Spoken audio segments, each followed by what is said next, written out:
Bottom paint, hard or ablative? What's the best option? And if you change your mind, how do you switch from one type to the other?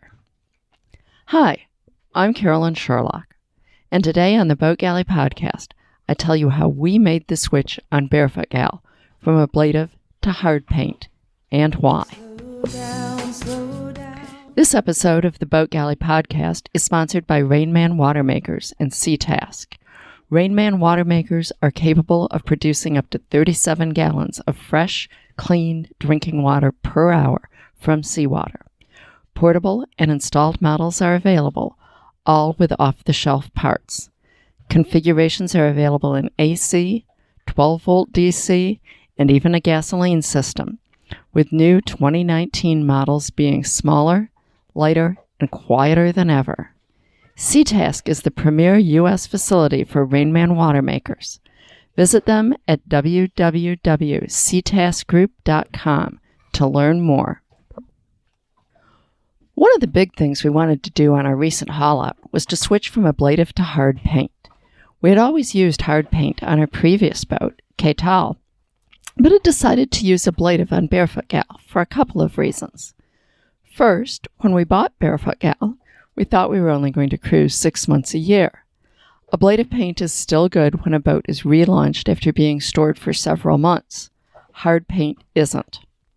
After scraping many years of hard paint from Barefoot Gal's hull, we were determined not to do that again. After 4.5 years with ablative paint, it was clear that it just wasn't doing its job to keep the bottom free of growth. In the fall of 2014, we'd put on 3 coats of Hydrocoat SR. Fall of 2015, 2 more.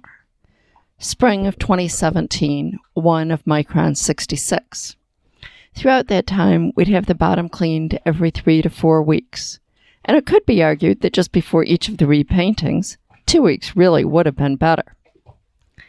The idea behind ablative paint is that it wears off slightly as you travel through the water, so fresh paint is always being exposed, and the barnacles and other growth never get a real start. While ablative paint is marketed for cruising boats, I've come to realize that it's really better for commercial boats that run every day and at higher speeds. We weren't on the move every day, and our top speed on a really good day is maybe 7 knots through the water. Consequently, we were having to clean the bottom frequently. Ablative paint is soft and comes off just as easily, maybe more so, when cleaning it as when moving. Every time we cleaned the bottom, we lost more bottom paint and made the situation just that much worse in the long run. Basically, we were in a downhill spiral.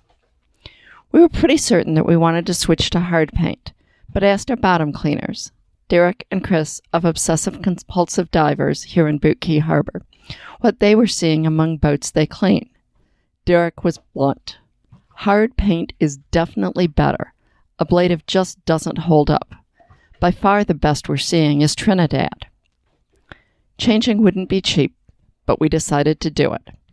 Sticking with ablative and paying $100 every few weeks for a bottom cleaning, or spending a day doing it ourselves, wasn't cheap either.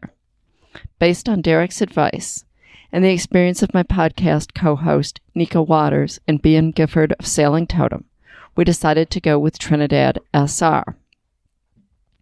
Now, the basic issue in switching from ablative to hard paint is that ablative paint can still try to wear away under the hard paint and will take the hard layers with it. If there are years of ablative paint buildup, the recommendation is to soda blast the hull back to gel coat. But soda blasting is expensive. Around here, in the neighborhood of $3,000 for a boat the size of Barefoot Gal. And that's in addition to the cost of the haul-out, the paint, and the labor. Another option would be to sand back to gel coat, but around here that's more expensive than soda blasting. We only had 6 coats of ablative paint on the boat since we had taken it to bare gel coat. And to be honest, much of that was gone. A good pressure washing at the haul-out would take off even more. We were hopeful that we could get by with a less expensive prep. We opted to have the bottom aggressively pressure washed and then heavily sanded to remove as much of the old paint as was reasonable. but that didn't take it all the way back to gel coat, except in high wear areas. Then we had Petit tie coat applied to the whole bottom. The first coat of bottom paint, in our case the Trinidad SR, is applied while the tie coat is still tacky, so there is a chemical bonding between the two. Tie coat is used between two materials that otherwise wouldn't bond well. It's an extremely sticky paint that bonds to nearly anything. The extra sanding and tie coat application cost us about $1,000. Again, that's in addition to the regular hull, pressure wash, paint, and labor. It's not cheap, but better than soda blasting. And if the bottom job lasts 2 years instead of 1, and if we don't have to have the bottom cleaned as often, we might just be money ahead. Now, I don't want to give the impression that using tie coat instead of removing the old paint will work for everyone. In fact, Petit's technical support recommended that even with the little bit of ablative paint we had on the boat, we should have it soda blasted in order to give the best possible adhesion.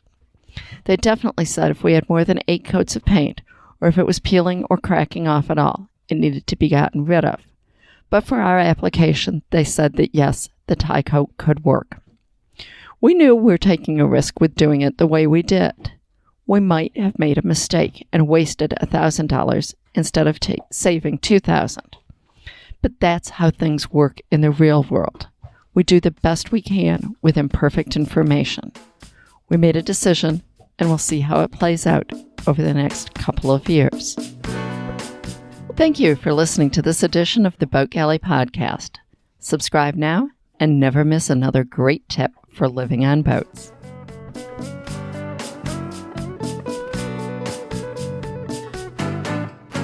Slow down.